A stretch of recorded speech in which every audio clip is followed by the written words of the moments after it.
Hello. Okay, this is your homework. More practice would just be becoming familiar with how to read elements in the periodic table. These are some questions you have for your homework. So if you need to come back to this video, click this picture.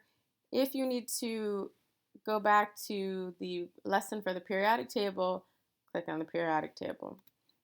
All right, so the models that we're using when we think about an atom in our head, we think about the electron cloud model, which is this one over here. We imagine the electrons in their electron cloud circling the nucleus like the planets orbit the sun. This is the model that we think about. When we're in class and we're building electrons, we would use the Bohr's model because we're going to build them so that the electrons are in their energy level, in their proper energy levels. When we learn how to do electron configuration, we will move over to the Bohr's model for a little while.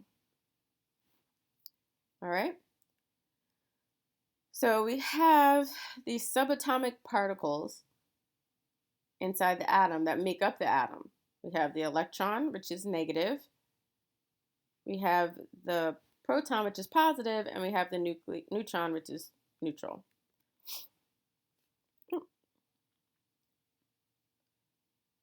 You need to know that because I have a negative charge and I have an equal amount of positive charge, that the atom is neutral, electrically neutral. So if I take -2 plus 2, I'm going to get 0. If I take -7 and I add +7, I'm going to get 0. It's the same thing here. If I take 3 positively charged protons, then I have to have 3 negatively charged electrons to balance the atom out so it's electrically neutral. All right, and here's the last thing you need to do for your homework. You're going to name the atoms that you build, and you're going to write the number of neutrons. So if you click here, it's going to take you to a PhET simulation. You're going to click on atom, and here where it says show, just click stable. So throw up the amount of protons that you want. I'm going to throw up, let's say, 5.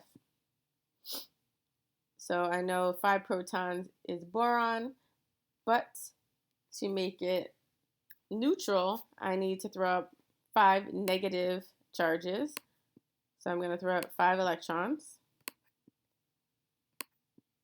Notice this is in the Bohr's model. Now I need to throw up my neutrons. I'm going to look in my book and I'm going to subtract the atomic weight from the atomic number. And I'm going to throw up 6 neutrons.